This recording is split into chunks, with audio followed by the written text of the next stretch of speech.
নবম শ্রেণীর ছাত্রীকে নগ্ন করে মার, কিশোরীকে ধর্ষণের চেষ্টা, অভিযুক্ত 3 যুবক, অকথ্য যৌন নির্যাতন, মেয়েকে বাঁচাতে ছুটে এলে ছাত্রীর মাকেও মারধর করা হয় বলে অভিযোগ। থানায় লিখিত অভিযোগ দায়ের করতে গেলে আগ্নেয়াস্ত্র নিয়ে বাড়িতে চড়াও হয় অভিযুক্তরা। নবম শ্রেণীর ছাত্রীকে নগ্ন করে মার, কিশোরীকে ধর্ষণের চেষ্টা, অভিযুক্ত 3 যুবক, অকথ্য যৌন নির্যাতন, মেয়েকে বাঁচাতে ছুটে এলে ছাত্রীর মাকেও মারধর করা হয় বলে অভিযোগ। থানায় লিখিত অভিযোগ করতে গেলে আগ্নেয়াস্ত্র নিয়ে বাড়িতে চড়াও হয় অভিযুক্তরা। প্রাণ ভয় এবং আতঙ্কে বাড়ি ছাড়া নাবালিকার পরিবার বাধ্য হয়ে জেলা পুলিশ সুপারের দ্বারস্থ। মালদার বামনগোলা থানা এলাকার ঘটনা। গত দোলের দিন ঘরে স্নান সেরে ঢোকার সময় ঘরে ঢুকে যায় 3 যুবক। বিজেপির দাবি অভিযুক্তরা তৃণমূলের। অন্যদিকে তৃণমূল দুষ্কৃতীদের শাস্তির দাবি তুলেছে।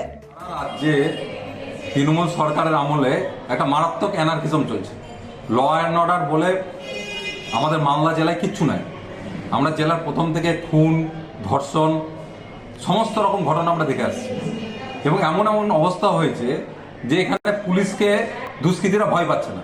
এবং দিন দুপুরে বামনগোলায় আমরা দেখলাম বাড়িতে ঢুকে ধর্ষণ করার চেষ্টা করছে এবং বাবা মা বাধা দিতে গেলে তাদেরকে অস্ত্র নিয়ে হুমকি দিচ্ছে। কিসের সাহস এরা করছে? আমার তো মনে হয় এর পিছনে শাসক দল আছে। কি অভিযোগ?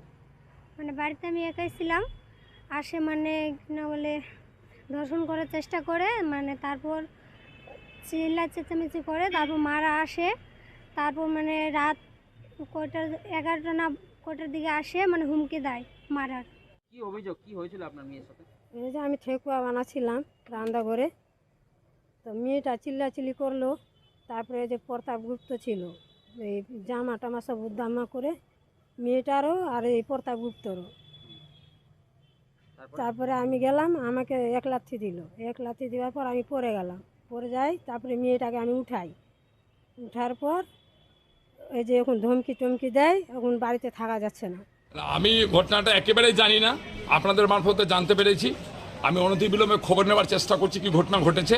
আপনারা যেটা বলছেন তো তার কতটা সততা আছে সেটা আমি যাচাই করে একটু দেখে নিচ্ছি। মালদা জেলার পুলিশ প্রশাসন অত্যন্ত সক্রিয়।